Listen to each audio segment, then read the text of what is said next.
Gigi, welcome to the Pop Life Bar. Oh, thank you for having me. Thanks for coming in here. Cheers. Yes, and we'll start. I know. We'll start with a cheers.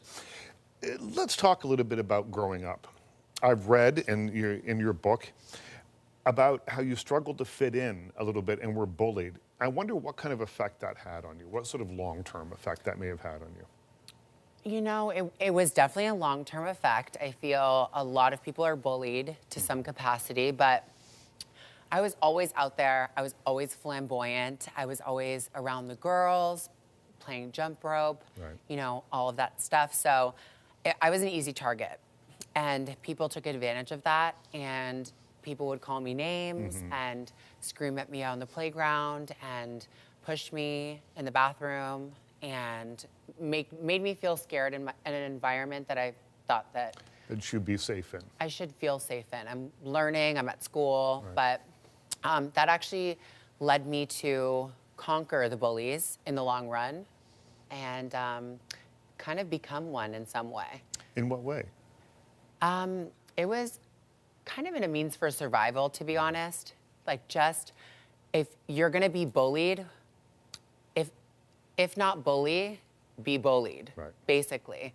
And I went to a Catholic school my whole life, so it wasn't crazy, but things got scary and I took control. And at the end of the day, I just found friends around me that really supported me and that could stick by me so I wasn't alone. But I mean, at the end of the day, my main message is you can't let the bullies win. You need to overcome them because what they're doing is not okay.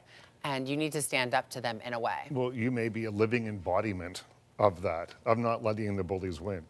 Oh, absolutely. I mean, bullies are insecure and scared themselves. You know, scared of letting people in, scared of letting people know the real them. And I felt this guard build up in me from a very young age because I knew people were targeting me for being the gay kid, you know? And I didn't even really get what gay was. Like, I didn't know what that word meant. I just knew the way they were saying it was awful, and I needed to stray away from that term because it was negative. And yeah, it wasn't until I found actually my first best friend that I had the strength to really overcome a lot of my bullies to their faces and make them stop. When you started on YouTube, being a YouTuber wasn't really a thing yet. And so a couple of things. What drew you to it? And do you think that it was just a way of being able to express yourself in a way that perhaps you hadn't been previously? It was all like creativity, honestly. I had so much running through me. Like, my art class was my #1 favorite class in life. I loved my teacher, Mr. Fitzgerald. And if you're watching. Yeah, if you're watching, hey. I just loved the creativity. I loved the whole, you know, you don't have to sit at your desk the whole time kind of vibe. And I looked forward to that class so much. So when I was introduced to the platform and, you know, just videos and makeup, I was very into at the time. I was starting to get into it. I was like, you know, this is a perfect outlet. And my best friend was like, you need to do this. He was my pusher. So he pushed me to do it, and here I am now. And what did you think was going to happen? Was it, in the beginning, just a fun thing to do? I can express myself creatively. Did you look 2 or 3 steps ahead and go, wow, I can make a living doing this? Oh, no, it was not that at all. It literally was something that was between him and I and a couple of our close friends. We just thought this would be a really cool idea. Let's just shoot this and do it, because editing and filming, it was very new. Like, there wasn't like the iPhones we have nowadays with HD 4K. It wasn't like we have like the Final Cut Pros of the world. It was very, very basic. We were shooting on a digital camera on a regular tripod, getting our friends together after school, doing little scenarios. We had like this fake reality show we did. It was so stupid, but it was very fun, and it got me by. And it put my name on the map in my school to where I was safe and people didn't mess with me. A little celebrity goes a long way. I guess in so. That way, yeah, I think people were like, wow, oh my God, like, you know, then he is doing something. And we respect it. So we're not gonna touch. Yeah. Now, when did you make the decision to share the intimate details of your life? It's one thing to give makeup tips, as you did in the beginning, but it's another thing to really open up the doors and invite everyone in. What brought that on? It was pretty. I want to say it was slow. It was a slow growth, but it honestly was very fast. Like it escalated quickly. Like when I posted, I actually was just showing one of my best friends some of my earlier videos, and I was shocked by how fast it escalated. Right. Like it was just makeup, it was fun, it was whatever, and then all of a sudden I was like, 5 things you don't know about me, or like the most embarrassing moments in my life. Like that's letting people in. It is. So I think I was ready for it. I wanted to talk. I wanted to share. And the response must have been such that you went, oh, this is working. Right, Yeah. because people were communicating, people were talking, and I mean, back then, like you said, it wasn't what it is now. So it was very, very just thrilling to have these strangers talk to you at that capacity, that fast. Like you post a video, and then within seconds, minutes, hours, there's a whole story going on. And I think that you have to be authentic and you have to be genuine to get people to respond in that way. Yeah, I mean, I've always said nothing fake lasts very long. And I feel people can see through that. And what I've always tried to do is just really stick to the basis of it is work, it is fun, but you always have to have a really great time doing it, because if it becomes too overwhelming where you stop being yourself. Well, when you feel like you're constantly on, I imagine that it gets harder to be constantly on. Yeah, because then when you're not, you're down and you're fully off. So it's like you got to be authentic, and it's got to be fun. Yeah. Like whatever situation I'm in, whether it's like, I'm on the way to like a vacation, or I'm on the way to do a brand deal, or I'm working on this video that's taking forever. It's like, let's just look at the positive and just have fun with it. And everything works out in the end. Your transition was extremely public. Did that make it easier or make it harder? It made it easier in the sense that when I said that I was transgender and I was talking about the steps that I was going to be taking, everyone knew. So it wasn't something that people were like, oh, is she going through this or not? Right. Everyone had seen it. It was on the record. I had made my statement. Right. Which is very nice. And I loved that aspect. But at the same time, it made it very hard, because I feel like with any change, people have so many opinions. And that's when things start to get sticky. With the anonymity of the internet as well, people can say things that they would never say to your face. Yeah. And that can rear its ugly head. Yeah.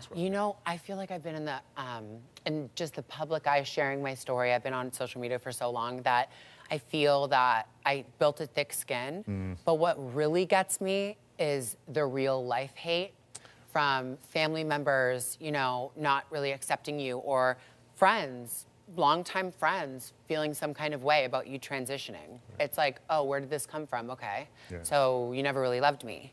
And it's hard to take that on, but that's a part of coming out. It's cleansing, releasing, being free, and living a more positive life. You mentioned family. You call your father a beacon of light. Tell me about his reaction when you told him that you were going to transition. So his reaction was pretty fatherly-like, I would say. It's pretty shocking to know. I told him I was transgender, and basically in the same sentence, I told him that I wanted to get plastic surgery on my face. So he was very shocked. He was very against it, because as his child, you don't want that for them. Right. You don't want them to think that. You don't want them to have any insecurities. But it was beyond his power. I had paid for it. I had booked it. And he insisted on coming with me. But his struggle with the name change and the pronouns was really tough. And it weighed really, really heavy on me, because whenever he would mess up, I would just be like, okay, well, you're not trying hard enough. Right. And that's just a part of growing up. Yeah. I learn now, and I watch back footage, and we talk about it. And it was very strong of him to deal with me back then because I was very headstrong. I'm a Taurus, so I'm very stubborn. And when I want something, I want it now. And, you know, if someone's not there to, you know, tell me what I want to hear, back then I would be like, see ya.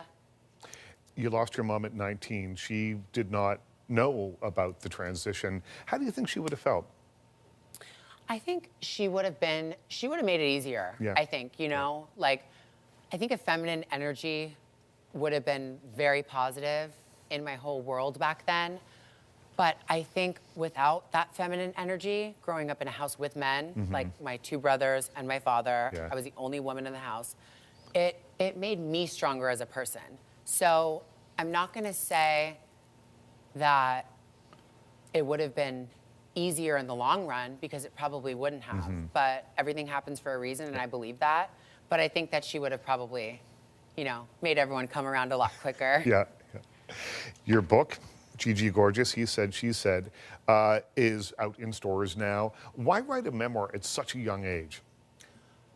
Or is this part 1? This is what maybe it should have been called part 1. Ooh, maybe it should have. I don't know. You tell me. I feel like, well, I didn't want it to be called a memoir, first of all. I thought that was a very shameless thing to say about myself. But the publisher categorized it as such, and I love it. I think that's so flattering. I think I've lived a lot. I think I've gone through a lot. I think I have a lot to say. I'm a very outgoing, outspoken person, and in this time, I feel that's what the community needs. You know, they need stories. They need shameless stories, vulnerable stories. And this being published and being put on shelves in bookstores, I know that it's going to end up in the hands of those who need it. And that's what, like, made me really passionate about this whole project. Are there parts of your life, because the book is candid, your work on YouTube and all the other platforms, very candid. Are there things that are absolutely off limits for you? I get asked this all the time, and I honestly feel like there are, but I can't put my finger on them. It's almost, you'll just know in the moment, I probably. just know, exactly. Yeah, it's like this knee-jerk reaction where I just feel like, nope, that's too much. Or like, don't say that, or don't do that. But for the most part, like, I'm an open book. Yeah. What's something that you wish people knew about you that perhaps they don't? I wish people knew that I am an approachable person, and I'm very down to earth, and I love just joking around. And, you know, I think online I take myself very seriously. You might think that I'm, you know, vapid or vain, but at the end of the day, I'm a goofball, and I love just like poking fun at myself and being silly.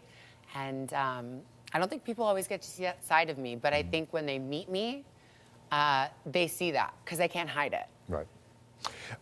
How important is it for you, and we've touched on this a little bit, to be a role model? Well, a role model is a term that scares me. It's a little. It comes with a lot of weight. I think we need to. I think we need to take a drink about that one.